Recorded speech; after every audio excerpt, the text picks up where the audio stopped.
প্রিয় বন্ধুরা, কেমন আছেন?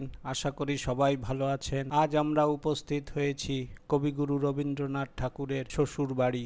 কবিগুরু রবীন্দ্রনাথ ঠাকুর দেশ বিদেশ বিভিন্ন স্থান ঘুরে অবশেষে এই গ্রামের প্রত্যন্ত অঞ্চলেই বিবাহ করেন, যা থেকে বোঝা যায় কবিগুরু রবীন্দ্রনাথ ঠাকুরের গ্রামের প্রতি ভালোবাসা এবং আন্তরিকতা। খুলনা শহর থেকে রওনা দিলাম তার শ্বশুর বাড়িটি দেখার জন্য।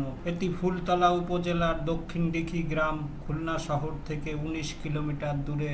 যেতে যেতে পথে অনেক কিছুই দেখলাম। এই রাস্তাটা বেশ চমৎকার, পরিষ্কার, ঝকঝকে এবং দুই পাশের পরিবেশ আরো বেশ মনোরম। চলার পথের এই শান্ত ছায়া শীতল পরিবেশ যে কারোরই মনকে মুগ্ধ করবে। এই গ্রামে রবীন্দ্রনাথের মা শারদা সুন্দরী দেবী এবং কাকি ত্রিপুরা সুন্দরী দেবীর জন্মস্থান। এছাড়াও তার স্ত্রী মৃণালিনী দেবী এই গ্রামেরই মেয়ে। রাস্তার দুপাশের এই শান্ত পরিবেশ দেখতে দেখতে আমরা রবীন্দ্রনাথের শ্বশুর বাড়ি চলে আসলাম। এই পুরানো ভিটাটি রবীন্দ্রনাথের শ্বশুরের ঘর বলে মনে করা হয়। রবীন্দ্রনাথ ঠাকুরের শ্বশুর বাড়ি, যা বর্তমান রবীন্দ্র কমপ্লেক্স নামেই পরিচিত।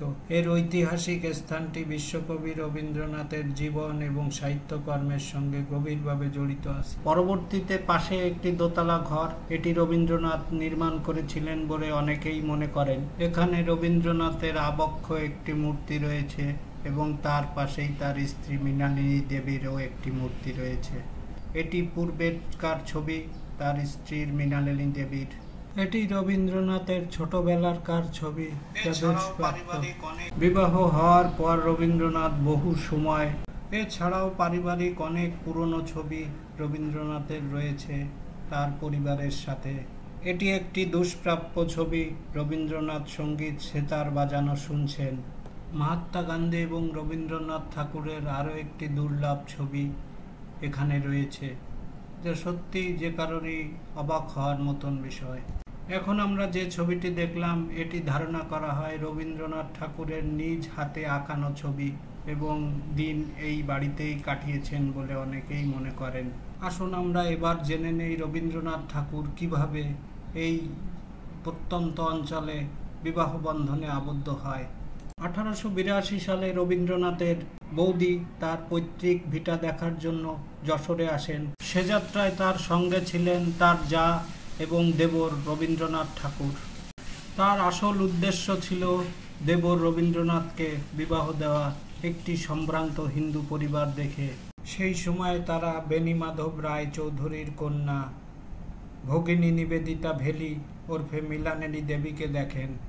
মৃণালিনী দেবীকে দেখার পর রবীন্দ্রনাথের পছন্দ হলে পরের বছর 1883 সালে তিনি তাকে বিবাহ বন্ধনে আবদ্ধ করেন।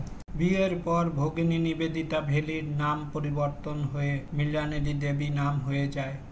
রবীন্দ্রনাথের বিয়ের অনুষ্ঠান তৎকালীন সময়ে বেশ জাঁকজমকপূর্ণভাবেই অনুষ্ঠিত হয়। নিচের তলা দেখতে দেখতে আমরা দোতলায় আসলাম। আরো বেশি সুন্দর লাগতেছিল। পুরা কমপ্লেক্স জুড়ে একেবারে সুন্দর পরিবেশ, সুন্দরভাবে গাছ লাগানো পরিকল্পনা অনুযায়ী। প্রতি বছর এখানে মেলা হয়। মেলার সময় আপনারা আসবেন পরিবার সহ। চ্যানেলটি ভালো লাগলে অবশ্যই সাবস্ক্রাইব করবেন।